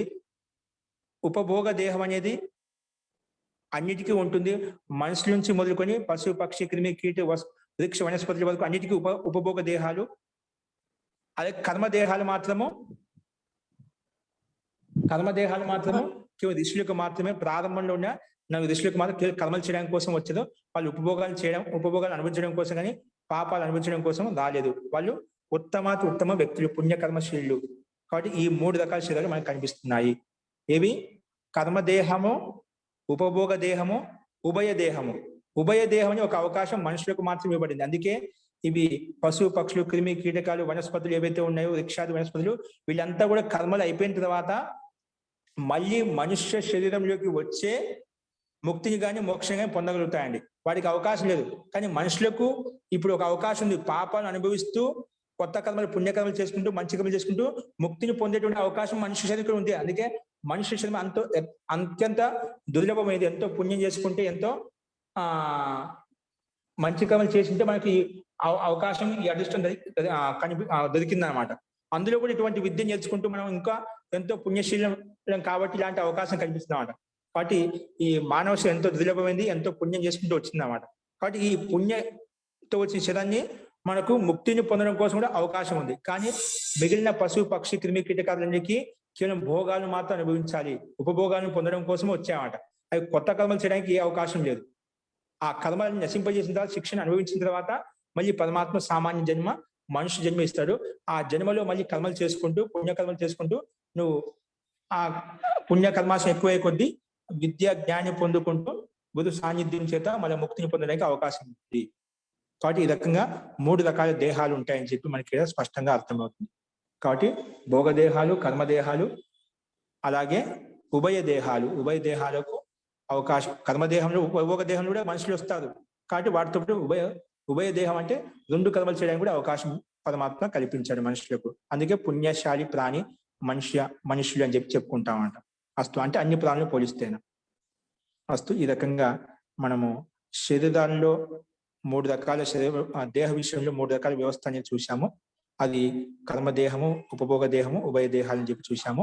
సాంకల్పిక శరీరాలు కర్మదేహాలు, ఉపభోగ దేహాలు మనుషులు, పశువులు, పక్షులు, క్రిమి కీటకాలు, అలాగే ఉభయ దేహాలు మనుషులు మాత్రమే అని చెప్పి చెప్పుకున్నామండి.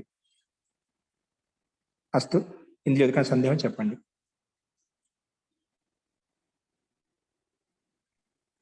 మహోదయ, ఇక్కడ ఉపభోగ దేహానికి మనుష్యేతరాణం అని ఇచ్చారు కదా, అంటే మనుషులు కాకుండా మిగతా వాటికి మాత్రమే అని కదా. మనుష్య ఇతరానం అంటే మనుష్య ఇతరానం ప్రాణం ఏంటి? పశు పక్షి దినం అదే మనుష్య అంటే మనుష్యేతరానం అంటే మనుషులు ఇతరమైనటువంటి పశు పక్షులే కదా. మనుషుడు ఒక ప్రాణి, మనిషి ప్రాణి కంటే భిన్న ప్రాణులు ఏమున్నాయి అవి చెప్పకన పశు పక్ష్యాదీనాం ప్రాణినాం, ఇంకా ఉద్బీజానాం ఉద్బీజాలు అంటే విత్తనాల ద్వారా ఏదో మొలకలు ఉత్పన్నం అవుతున్న అవన్నీ వృక్ష వనస్పతి గుల్మాలు ఇవన్నీ ఉన్నాయి. ఉద్బీజానాం వృక్షాదీనాం చ ఉపభోగ దేహాః, ఇవి ఉపభోగ దేహాలు. ఇతర ప్రాణులు అంటే ఇవే వస్తాయండి, మిగతా ప్రాణులు ఏమి లేవు కదా. ఉంటే కర్మదేహ ప్రాణులు ఉన్నాయి. అలాని కాదు, అంటే అది మనుష్యేతరాణానికి ఉపభోగము, మనుషులకు ఉభయ దేహం అని అనుకుంటున్నాను. మనుష్యేతర ప్రాణం అంటే మనుషుల కానీ ఇతర ప్రాణులకు ఇవన్నీ అంటే నేనేం చెప్పా, మీరు మనుష్యేతరాన పశు పక్షాది నువ్వు కేవలం అక్కడ మనుషులు కాకుండా మనుషులను ఉభయ దేహాలు పెట్టేసి పశు పక్షులను మాత్రం చెప్పాలనుకుంటున్నారు. కరెక్టే అండి, మనుష్యేతర ప్రాణం అంటే అలా వస్తాయి. నేనేమంటున్నా అంటే ఇవి కూడా పాపుణ్య కర్మలు కూడా చేస్తున్నాయి. పాపాలకు కూడా ఈ మానవ జీవనంలో కూడా పాప కర్మలు అనుభవిస్తున్నాం మనం. అది ప్రత్యక్షకి నా కర్మ ఇలా ఉన్నాయి, ఇలా కర్మ అనుభవిస్తున్నాం అంటే భోగాలను అనుభవిస్తున్నాం కదా. కాబట్టి ఈ ఉపభోగ దేహంలో కూడా వస్తాయన్నమాట. ఉభయ దేహం ఎందుకు ఇచ్చా? అప్పుడు ఒకటే దేహం చెప్పొచ్చు కదా. ఉభయ శబ్దం ఎందుకు వచ్చింది? దానికి ఏదో కొత్త పేరు పెట్టచ్చు. ఉభయ అనేది ఎందుకు చెప్పబడింది అంటే ఈ ఉపభోగ దేహం కూడా ఉంది, దాంట్లో భోగాలను అనుభవిస్తుంది. డైరెక్ట్ పశు పక్ష్యా దినం అని చెప్పి ఉపభోగ దేహాహ మనుష్య ఉభయ దేహాహ అని అక్కడ చెప్పచ్చు కదా. అంటే అవి కూడా కర్మలు అనుభవిస్తున్నాయి. కాబట్టి పశు పక్షులు అనుభవించేంత ఈ మనుషులకు అంత కష్టం ఉండదు. నిజంగా మనం అనుకుంటాం చెట్లు చెవులు బాగా నిలబడి ఉన్నాయి, పశు పక్షులు ఆకాశంలో బాగా ఎగురుతాయి, ఏ కష్టం లేదు మనకి, అన్ని కష్టాలు చేయబడి కష్టాలు మనకే వచ్చాయని చెప్పి ఏదో బాధపడుతుంటాం, దేవుని తిడుతుంటాం ఒక్కోసారి, నాకే వచ్చాను. అవి పాపం కేవలం మనకని మీకు మంచి అవకాశం ఇచ్చాడు. వాళ్ళకు కేవలం కర్మలు అనుభవించడం కోసం పరమాత్మ జీవితాంతం పెట్టారు. ఎన్నో జన్మలు కర్మలు అనుభవించుకుంటూ ఉండాలి. చెట్లు చేమలు పశు పక్షులు ఎంత నరకయాత్ర అనుభవిస్తుంటే చాలా దుఃఖం. నీకు ఇప్పుడు చెప్పుకుని న్యాయదర్శనంలో ఏ ప్రాణులు ఏవి అత్యంత దుఃఖంగా ఉంటాయంటే న్యాయదర్శనం చెప్పబడింది అనమాట. ఎక్కువగా దుఃఖంలో ఉండేవి ఏమంటే ఈ చెట్లు చేమలు మనకు కనిపిస్తున్నాయి, చూడడానికి అందంగా చక్కగా ఉన్నాయని చెప్పి మనకు కనిపిస్తున్నాయి, చూడటానికి ఎటువంటి కష్ట సుఖాలు కనిపించడం పైన మనకు. కానీ అత్యంత బాధపడేది ఏమిటంటే ఈ చెట్లు చేమలే అండి. ప్రతి ఒక్కడు పోయిన వాడల్లా దాన్ని గిచ్చుతూ పోతూ ఉంటాయండి. ఎక్కడ ఏమి అది మనకి ఏం చేస్తే మనకి దాని బాధ నొప్పి మనకి కనిపించడం లేదు. ప్రతి ఒక్కరు అంటే అది బయట అసురక్షితంగా ఉందన్నమాట. అందుకే ఎక్కువగా సుఖ దుఃఖాలు మించలేంటి, దుఃఖాలను మించలేంటి చెట్లు చేమలు వనస్పతులే అండి. అలాగే తర్వాత క్రిమి కీటకాలు, తర్వాత పశు పక్షులు ఇవన్నీ వస్తాయన్నమాట. వీడికి ఎక్కువ దుఃఖం ఉంటుంది. అంటే ఈ చెట్లను పోల్చుకుంటే దానికి కొంచెం తక్కువ అండి. చెట్లను పోల్చుకుంటేనా అంటే కొంచెం సురక్షిత ఉంది.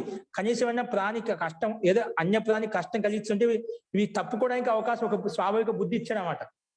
పశు పక్షులు క్రిమి కీటకాలు ఏమైనా వాళ్ళని హింస చేయాలని చూస్తే రక్షించుకోవడానికి ఆత్మ కవచం ఏదో ఒకటి ఉంటుంది. అవి కానీ తప్పించుకుంటాయన్నమాట. కొంతవరకు ఆత్మరక్షణకు అవకాశం ఉంది, అది కొంతవరకు మేలు అండి. చెట్లు చెమలు కదా అవకాశం లేదు కదా. ఎక్కడ పడితే ఎవరు పడితే అది కొడుతూ ఉంటారు, దాన్ని కోస్తూ ఉంటాడు అనమాట. అవి ఎక్కడైనా పోవడానికి ఉంది అవకాశం కూడా లేదన్నమాట. అత్యంత దుఃఖం ఎక్కువగా చెట్లు చేమలు వనస్పతులకు ఉంటుంది. తర్వాత కొంచెం తక్కువ పశు పక్షులు క్రిమి కీటకాలకు ఉంటుంది. ఎందుకు ఆత్మరక్షణకు వచ్చే అవకాశం ఉంది కాబట్టి ప్రతి ప్రాణికి చూస్తున్నాం మనం. అలాగే మనుషులకు ఇంకా ఎక్కువ స్వాతంత్రం ఉంది మనం రక్షించుకోవడానికి.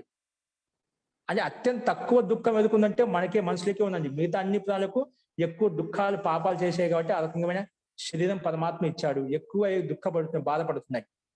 కాబట్టి మనమే బాధ అనుకోవద్దు అని మనకు న్యాయదర్శనం కూడా అర్థం చెప్తుంది.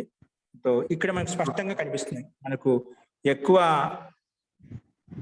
సుఖానుభూతి అయితే మనకు నిజంగా మనుషులకే ఎంతో పుణ్యం చేసుకున్నాడు, పుణ్యశాలి మనుషులు అని చెప్పుకుంటామంట. ఆ పుణ్యం చేసాం కాబట్టి మనకు అన్ని అవకాశాలు ఉన్నాయంట. దానికి మంచి కర్మలను మార్చుకొని మన జీవితం సుఖమయం ఆనందమయం చేసుకోవచ్చు. కానీ మిగిలిన అన్ని ప్రాణులు అలా అవకాశం లేదు. జీవితాంతం మొత్తం కర్మ శిక్షణ అనుభవించిన తర్వాత మళ్ళీ మానవ శరీరంలోకి రావాలి. అప్పుడు మాత్రమే ఈ సుఖాలను దుఃఖాలను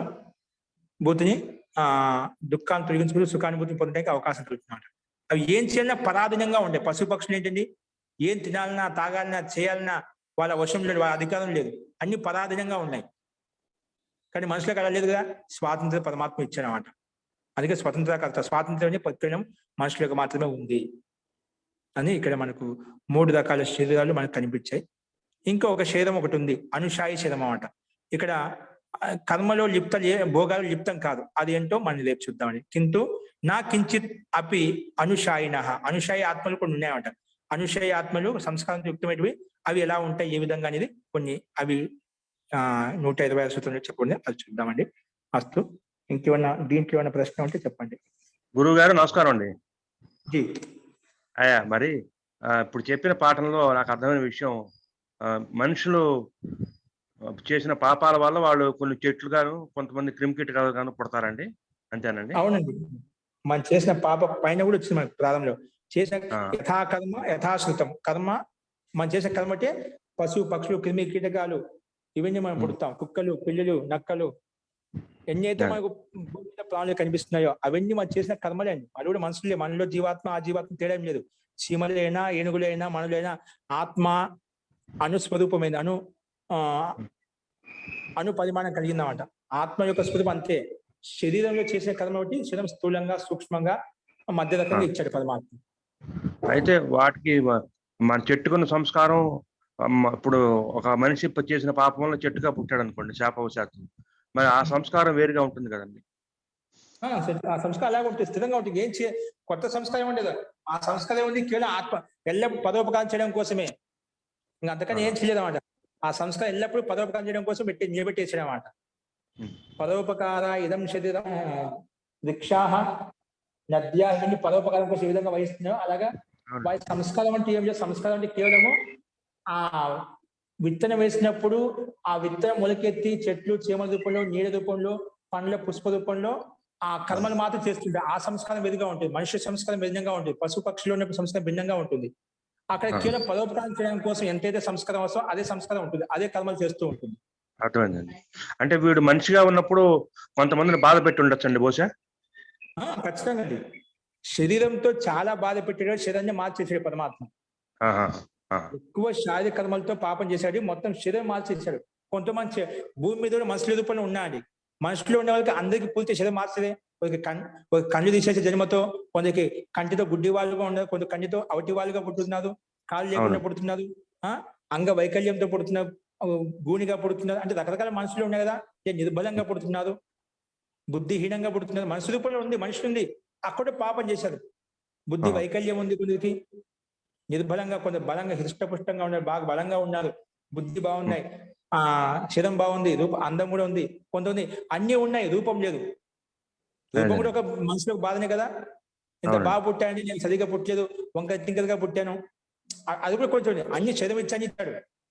ఇవన్నీ మనుషుల్లో భిన్న భిన్న రకాల వ్యత్యాసం ఏదైతే కనిపిస్తుందో అది శరీరం దృష్ట్యా కావచ్చు, బుద్ధి పరంగా కావచ్చు, ఐశ్వర్యం పరంగా కావచ్చు, జాతి పరంగా కావచ్చు. ఇవన్నీ కూడా మన ఆ జాతిలో కూడా మనకు ఎటువంటి బుద్ధి ఇచ్చాడు పరమాత్మ. బ్రాహ్మణ బుద్ధి ఇచ్చాడా, క్షత్రియ బుద్ధి ఇచ్చాడా, వైశ్య బుద్ధి ఇచ్చాడా, శుద్ధ బుద్ధి ఇచ్చాడా. ఆ బుద్ధిని బట్టి కూడా మనకు ఇవన్నీ కర్మానుసారంగా దొరికామంట. జాతి ఆయు భోగం అనేది మనం చేసిన పాప పుణ్య కర్మను బట్టి పరమాత్మ మనకు అందజేశాడు. అర్థమైంది గురువు గారు, చాలా సంతోషం. పాపాలు చేసేటువంటి కర్మ వస్తుందా, చాలా మంది పాపాలు చేసుకుంటూ పోతారు. ఎవరు చనిపోయిన తర్వాత ఎవరు ఏం చేశారు, ఎవరికి ఎటువంటి ఫలితం వస్తుంది ఎవరు తెలుసు అని చెప్పి చాలా మంది అనుకుంటారు. చేయాల్సిన అవసరం పశువు పక్షులు క్రిమి కీటకాలను రోడ్ల మీద కూర్చున్న వాళ్ళం, అరటి వాళ్ళని, కుంటి వాళ్ళను, ఏం లేని వాళ్ళని వాళ్ళు అడిగేది తెలుస్తుంది. వాళ్ళని చూస్తే తెలిసిపోతుంది మనకు. ఒక చూడాల్సిన అవసరం ప్రత్యక్ష ఉదాహరణ మనకు. వాళ్ళు కూడా మంచి ఏసీలో, కార్లో, గాడీల్లో, బంగ్లాలో కూర్చొని ఉండదా. రోడ్ల మీద తినటానికి ఉండటానికి ఆవాసం ఉండదు, తినటానికి ఏం ఉండదు అంట. మనం ఖర్చు పెట్టే వాళ్ళు భోజన వ్యవస్థ బాగా అన్నపానం వేస్ట్ చేసి వ్యర్థంగా కింద దాదాపు పోస్తూ ఉంటారు, కింద పోస్తుంటారు. కానీ దొరికే వాడికి అక్కడ ఒక ముద్ద తినటానికి కూడా లేదు. కుపోషణతో బాధపడి చనిపోయే వాళ్ళు ఉన్నారు. పెద్ద పెద్ద సినీ స్టార్లు అంతా వాళ్ళు పెద్ద పెద్ద క్లబ్లలో, బార్లలో, రెస్టారెంట్లో పెట్టి డబ్బులు కోట్ల రూపాయలు ఖర్చు పెడుతున్నారు. ఎంత వేస్ట్ చేస్తుంటారు. వాళ్ళు చేసిన పుణ్యం అటువంటిది అన్నమాట, కర్మాశం అటువంటిది అన్నమాట. కానీ ఒకరికేమో తినడానికి తిండి లేదా అన్నమాట. రోడ్ల మీద అలమటిస్తున్నారు, బాధపడుతున్నారు. ఇవన్నీ వ్యత్యాసం ఎందుకు అంటే వాళ్ళు చేసిన కర్మలను బట్టి అని చెప్పి వాళ్ళు ఈ కర్మలు చేశారని చెప్పి మనలో ఘృణాభావన రాకూడదు. పాపం చేశాడేమో, నేను పుణ్యం చేశాను, మన మిథ్య అభిమానం రాకూడదు. వాళ్ళు చూసి మనం సతర్కంగా సావధానంగా ఉండాలి. రేపొద్దున ఏ కర్మ మనమే అంటుంటే ఒక్కోసారి స్వాభావికంగా పాపం ఏ జన్మలో ఏ పాపం చేశాను ఈ కష్టం వచ్చి పడింది. అవునండి. కూడా మాట్లాడుతుంటాం ఎందుకు ఇలా వచ్చిందని. అది కర్మను కూడా నిత్యం మనం చెప్పుకుంటూనే ఉంటాం. కాబట్టి దాన్ని గమనించడం లేదన్నమాట. ప్రతి కర్మ పరమాత్మ యొక్క న్యాయ వ్యవస్థ చూస్తే చాలా భయంకరంగా ఉంటుందండి. ధర్మపురుడు ఆయన చెప్పిన విధంగా వెళ్తే ఇదిగా ఉంటుంది. కాకపోతే నువ్వు ఇక్కడ తప్పించుకున్నా పరమాత్మ యొక్క న్యాయ వ్యవస్థ తప్పించుకోలేవు. ఇక్కడ భౌతికంగా శిక్షా వ్యవస్థ, రాజ్య వ్యవస్థ ఉంటుంది, దండ వ్యవస్థ ఉంటుంది. నువ్వు తప్పించుకున్నా పరమాత్మ నియమానుసారంగా మనం ఎక్కడ తప్పించుకున్నామన్నమాట. గురుగారు ఇంకో చిన్న ప్రశ్న అండి. మరి పాపాత్ములు ఎంత హాయిగా ఉంటున్నారని విచ్చలవిడిగా నరమేరం చేస్తున్నారు. కాశ్మీర్ కానీ ఏదైనా సరే, జనరల్ గా ఉదాహరణ కాదండి. మరి వాళ్ళంతా విచ్చలవిడిగా చేస్తున్నప్పుడు వాళ్ళకి శిక్ష ఉంటదండి అసలు? ఖచ్చితంగా ఉంటుంది. ఏదో పుణ్య కర్మాసం బ్యాంక్ బ్యాలెన్స్ కొంచెం ఉందండి. పుణ్య కర్మాసం యొక్క బ్యాంక్ బ్యాలెన్స్ ఉంది. ఎంతవరకు ఉంటుందండి? తింటుంటే కొండలే తరిగిపోతాయి అన్నమాట. పాప కర్మాసం చేసినంత అన్ని పాపం జమ కొడుతూ ఉంటుంది అన్నమాట. తీసుకెళ్ళి మొత్తం ఒకటేసారి కింద పడేస్తాడు అన్నమాట. అంత పైనుంచి కూడా తీసుకుపోయి కుక్కనో నక్కనో పశు పక్షుల కిందనో తీసుకుపోయి కింద పడేస్తాడు అన్నమాట. పరమాత్మ ఎప్పుడో నువ్వు ఆ పాపాలు చేసే వాళ్ళు ప్రశాంతంగా ఆనందంగా తీర్థయాత్ర చేస్తున్నది కేవలం పైకి కనిపించేది మాత్రమే అండి. అది ఇంకా అని చేసి తిరుగుతుండే అంటే ఏదో ఒక పుణ్యకర్మ కొంచెం బ్యాలెన్స్ ఉంది. ఆ బ్యాలెన్స్ కూడా అయిపోతుంది. ఎంతసేపు ఉంటుంది? అవునంతసేపు తిరుగుతూ ఉంటాం. అది అయిపోయిన తర్వాత మళ్ళీ కిందికి రావాల్సిందే. ఖచ్చితంగా చాలా మంది అధర్మం చేసిన వాళ్ళు సుఖంగా సంతృప్తి. అందులో మనసులో ఒక సూత్రం చెప్పి ఉండాలి చాలాసార్లు. అధర్మేణ ఏదైతే తావత్ తతో భద్రాన్ని పశ్యతి. లాస్ట్ లో మధ్యలో ఒక కాదు, లాస్ట్ సమూలస్తు వినశ్యతి. అధర్మంగా చేసిన వాళ్ళు చాలా వైభవాలు, గాడి బంగ్లాలు బాగా హైటెక్ గా బాగా హై స్థితిలో వెళ్తూ ఉంటారు. అధర్మంగా డబ్బులు సంపాదించి కనిపించలేదు, పట్టుకోవడం లేదు, ఎవరు చూడటం లేదు అనుకుంటుంటామట. బాగా ఉన్నతిని పొందుతూ పోతుంటామట. అన్ని చూస్తూ అన్ని రకాలుగా సకల భోగ భాగ్యాలు అనుభవిస్తుంటాడు. కానీ ఒకరు అలాంటి స్థితి వస్తుంది, పూర్తిగా తీయటానికి వచ్చేసరికి ఆయన కుటుంబం అంతా అంటే సమూలంగా నష్టం అయిపోతామట. అంటే ఆ పాపానికి భాగస్వామానికి అధర్మానికి వెళ్తే ప్రోత్సాహం చేసారు, అనుమోదన చేసారు వాళ్ళంతా కూడా. అంటే ఇంట్లో కుటుంబంలో ఒకరు తప్పు చేస్తున్నారు, పాపం చేస్తున్నారు, మేమంతా చేయలేదు కానీ ఇంట్లో కుటుంబంలో ఒక భర్త సంపాదిస్తుంటా అండి, ఆయన అధర్మంగా సంపాదిస్తున్నాడా ధర్మంగా సంపాది వేరే విషయం. ఆయన కుటుంబ బాధ్యత కుటుంబాన్ని పోషించాలి. వాళ్ళ ఇంట్లో తీసుకొచ్చిన దాన్ని వాళ్ళు అన్ని భాగస్వామ్యం వండుతున్నారు, తింటున్నారు, అందరు కలిసిమెలిసిపోతున్నారు. కానీ అప్పుడు కర్మ చేసిన ఒక ఇంట్లో ఒక అతను చేశాడు, పాపం చేస్తున్నాడు, మంచి కర్మలు చేయకుండా పాపం తీసుకొని వస్తున్నాడు. అంటే ఆ కర్మ ఇంటి కుటుంబ సభ్యులకు అందరికి వర్తిస్తుందా లేదా ఆ ఒక్క వ్యక్తికి వర్తిస్తుందా? అంటే ఒకవేళ ఇప్పుడు ఎందుకంటే ఆడవాళ్ళ ఇంట్లో కుటుంబంలో పనిచేయ భర్త యొక్క దాయత్వం, ఆయన ఇంటిని కుటుంబాన్ని పోషించాలి. ఆయన మంచి కర్మ చేయడానికి ఇంట్లో వాళ్ళు ప్రేరేపించి పంపిస్తున్నారు. ఓకే, అధర్మంగా అన్యాయం సంపాదించుకొని వచ్చిన కొన్ని వికల్పం లేకుండా అవన్నీ వాళ్ళకి తెలియదు కదా. వాళ్ళు మామూలుగా భర్త ఆదాయంతో ఇన్కమ్ తో వాళ్ళు ఉంటున్నారు అన్నమాట.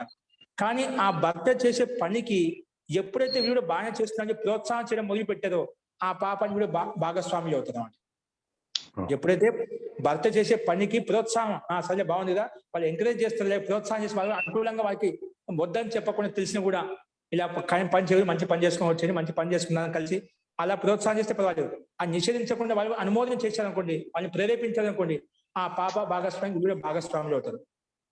వాళ్ళు తెలియని సేపు, వాళ్ళు భాగస్వామ్యం కానంత సేపు వాళ్ళకు ఆ దోషం ఆ వ్యక్తికే వర్తిస్తుంది, సామాన్యంగా వీళ్ళకి వర్తిస్తుంది. ఎందుకంటే పాపంతో యుక్తమైన అన్నంతో వాళ్ళు కూడా విద్యుక్తున్నారు కాబట్టి అంత సాత్వికమైన స్థితి ఉండదు. కానీ వీళ్ళు కూడా ఎప్పుడైతే అనుమోదన చేయడం మొదలు పెట్టారో వాళ్ళకు వీళ్ళు కూడా ఆ పాపాన్ని భాగస్వామ్యం అవుతారు. ఒక కాలం వచ్చిన తర్వాత సమూలంగా నష్టం అయిపోతుంది. చాలా మంది ఇంట్లో డబ్బులు వేలు కోట్లు సంపాదించుకుంటారండి, బాగా తినే టైంకి వచ్చేసరికి ఏదో క్యాన్సర్ అని చెప్పి, ఇప్పుడు ఏదో కరోనా అని చెప్పి అంత డబ్బులు ఉన్నాయి. అకస్మాత్ ఎంత డబ్బుని ఎవరు రక్షించిందండి? ఎంతమంది చనిపోయి కరోనా కాలంలో బాగా డబ్బున్న వాళ్ళు చనిపోయారు. సామాన్య వ్యక్తి కన్నా ఎక్కువ డబ్బున్న వాళ్ళు ఎక్కువ వెళ్ళిపోయారు చెప్పాలి. ఏం చేశారు? ఎంత డబ్బు సంపాదించిన, ఎన్ని ఐశ్వర్యం సంపాదించిన అనుభవించగలిగారా? అంత ఇష్టం ఇక్కడే వదిలేసి వెళ్తామంట. తాత్కాలికంగా అలా కనిపిస్తుంది, వాస్తవంగా మనశ్శాంతి ఎదుర్కొంది. అధర్మపూర్వకంగా ఉన్నప్పుడు ఎవరికి మనశ్శాంతి ఉండదు. అది పైకి కనిపించడం ఆడంబరం మాత్రమే, అలా ఉంటుంది. కానీ లోపల చూస్తే చాలా నరకయాతన ఉంటుంది అన్నమాట. అలా కనిపిస్తారు. నిజంగా సుఖం అంటే ధర్మానుకూలంగా ఉండేది సుఖం, ధర్మపూర్వకంగా చేసినప్పుడు సుఖం వస్తుంది. అధర్మంగా ఉండే అది ఖచ్చితంగా దుఃఖాన్ని ఇస్తుంది. దాంట్లో సిద్ధాంతం సుఖస్య మూలం ధర్మ, సుఖానికి మూలం ఏంటి ధర్మం. ధర్మపూర్వకంగా నడుచుకున్నప్పుడు వ్యక్తి సుఖంగా ఉండగలుగుతాడు. సిద్ధాంతం దాంట్లో వికల్పం ఏంటో ఏం లేదు అంట. ఎవరైతే ధర్మానికి నడుచుకోలేదో ఖచ్చితంగా దుఃఖాన్ని అనుభవిస్తామంట. ఏమంటే కొంచెం పుణ్య ప్రాబల్యం ఎక్కువగా ఉంటుంది కాబట్టి ఆ వ్యక్తి అప్పుడు తప్పించుకొని తిరుగుతూ ఉంటాడు, కనిపించకుండా పోతూ ఉంటాడు అనమాట. కానీ ఎంతవరకు తప్పించుకొని తిరుగుతాడు. ఒక సమయం అంటూ వస్తుంది కదా, ఎప్పుడు సార్ ఖచ్చితంగా తిరుగుతాడు అన్నమాట. అప్పుడు సమూలంగా నష్టం అవుతాడు. ధన్యవాదాలు మహోదయ. నమస్కారం అండి.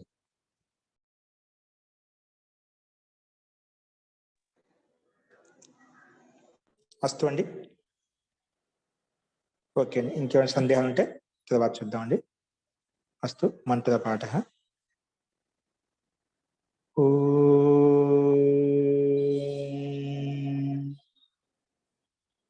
సర్వే భవంతు సుఖినః, సర్వే సంతు నిరామయాః, సర్వే భద్రాణి పశ్యంతు, మా కశ్చిత్ దుఃఖభాగ్ భవేత్. ఓం శాంతి శాంతి శాంతి. సర్వేభ్యో నమః. అందరికీ నమస్కారం అండి. నమస్తే మహోదయ. ఓం నమస్తే ధన్యవాదాः మहोदय.